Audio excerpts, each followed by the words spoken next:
Hello and welcome to the pond. This is Johnny Pancho coming at you again with another TTRPG game design video. Today we will be discussing player agency. Now, first, let's discuss what player agency actually is, or how we will be defining it for our discussion today.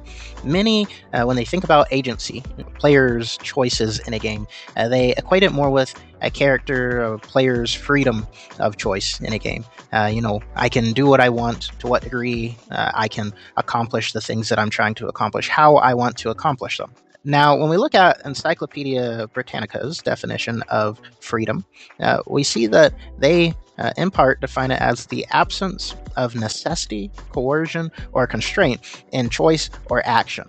Now, when it comes to player agency in our gaming, we want more than just the absence of constraint. We'll talk more about the value of constraint later in our discussion. But for now, let's consider another word that is just as valuable when talking about player agency, and that word is volition. Volition is defined as the power of choosing or determining. You see, we want our choices in a game to have power. This is what makes player agency a game's meaningful ability to make choices. The more meaning that a player has in the choices, alongside being able to make choices, is really what makes most of our TTRPGs a lot of fun.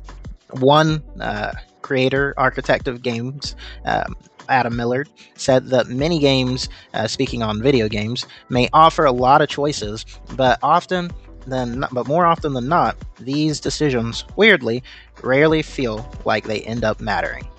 As game designers, of course, we want the choices in our games to matter, which is why we are discussing the importance, the who, what, when, where, how of player agency, so that we know how that we can use mechanics to incentivize those choices on the part of players, and to help build more satisfying games. Now, let's discuss why player agency matters.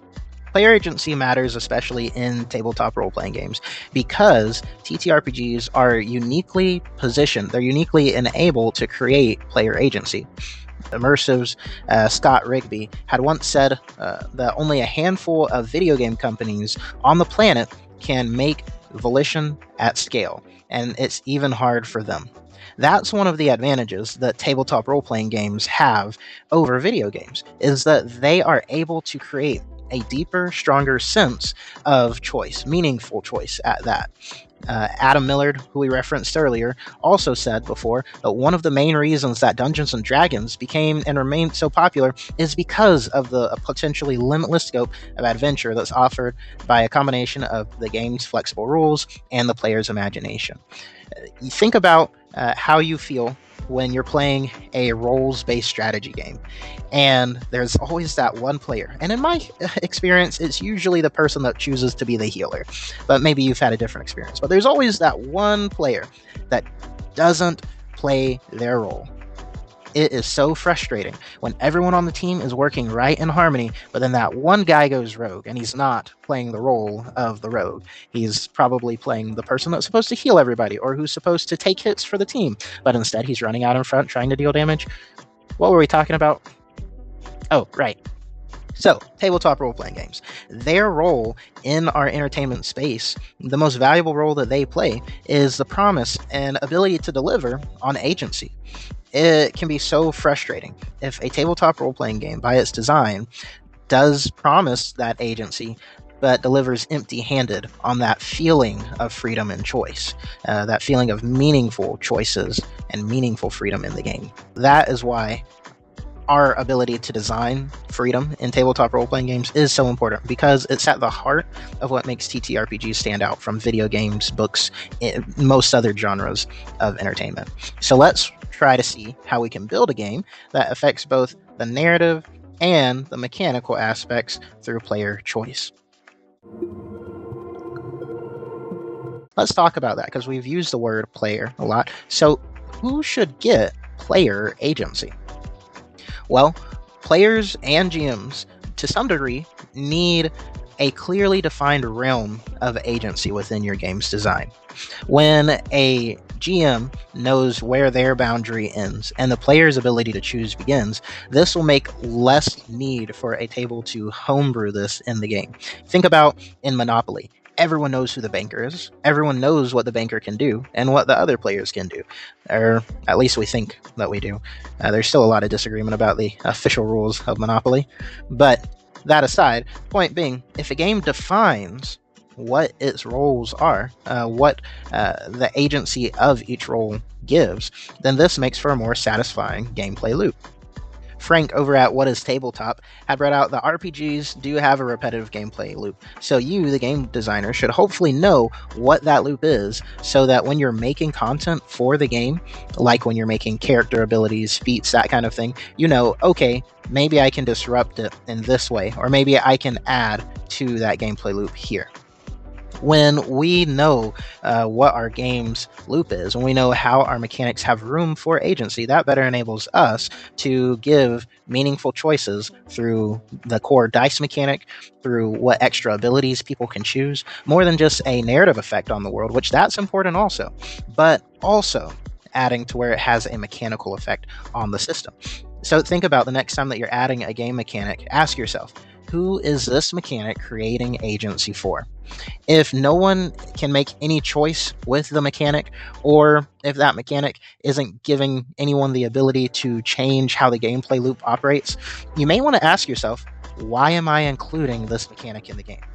An even better question may be, what can I do to improve this mechanic to where it does involve player choice? Of course, this may not be possible or the case with every mechanic, but with many mechanics, it is possible, and game developers just haven't made use of that aspect of it yet.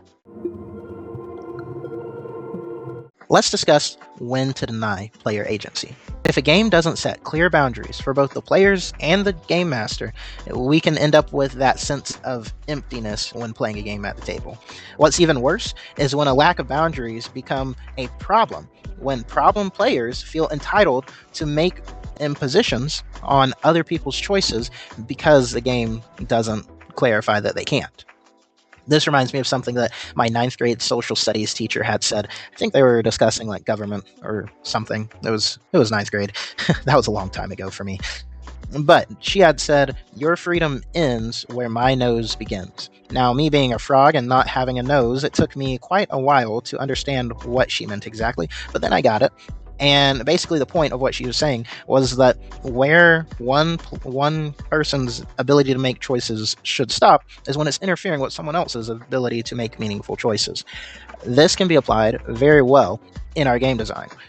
While it's true that problematic players need to learn to just not be a jerk at the table, being a designer means that you have a unique ability to create boundaries, to clarify where those stopping points should lie in the rules. And that can go a long way to helping create a positive playing environment. And think about if it was someone's first time at a tabletop table and they hadn't had that clarified yet. That could ruin and completely sully someone's entire perception of what a tabletop role-playing game is.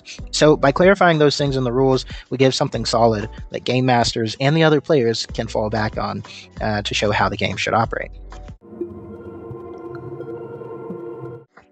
Now let's discuss how to build player agency into the game. How do we design player agency?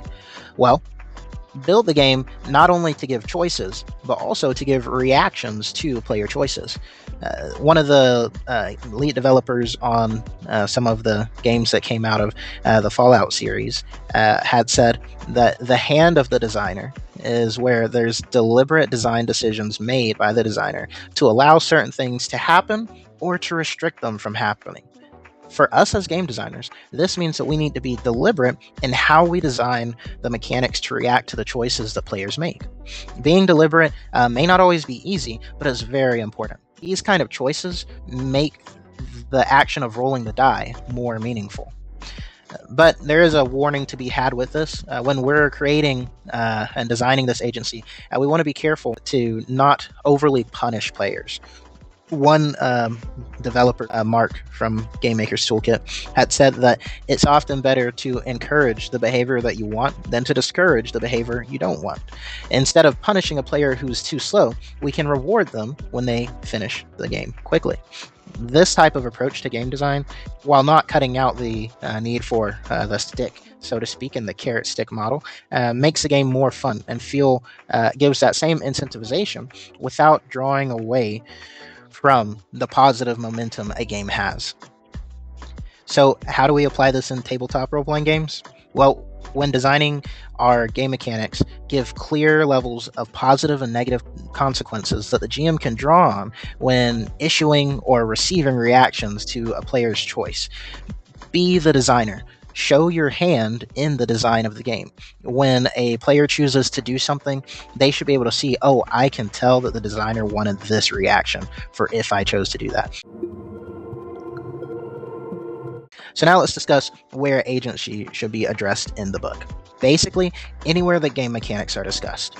Agency can have a natural feel to the narrative because players usually are making narrative choices, and in most table cultures, when that narrative choice is made, that the game master will prescribe a mechanic to affect it. So if we emphasize player choice in the mechanics, this will have a big impact on how people play their games. Along with that thought of table culture, in most table cultures, the GM is the one who controls the flow of the game because usually they're the one that read the book, and or they have the most direct hand in the outcome of the events that are being set up.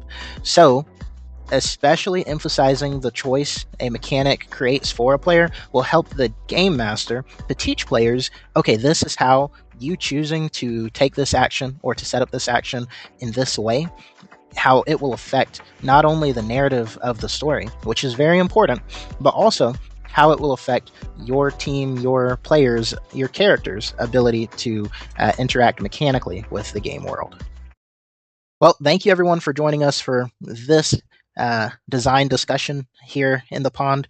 This will move us right along into our audiobook section of Chaos 7 Reclamation, and we will see you after. Chaos 7 Reclamation. Gameplay. Roles. The goal for all those playing KSR should be to make and experience an interesting story with friends. The game's design favors episodic stories that chain together, creating epic tales for each main character. Those playing the game should choose between two roles for each playthrough: the player or the game master. The player. Those in the game who do not act as the game master, usually only one game master, will act as players. The players are the guiding forces to the direction of the narrative. They each control the background choices and fulfillment of a main character and that PC's story. Players use the situations their character encounters as jumping off points by informing the game master how they'd like the situation to relate to their PC's goals or major plot points. They should also control that PC's dialogue and narration of their action results. The Game Master.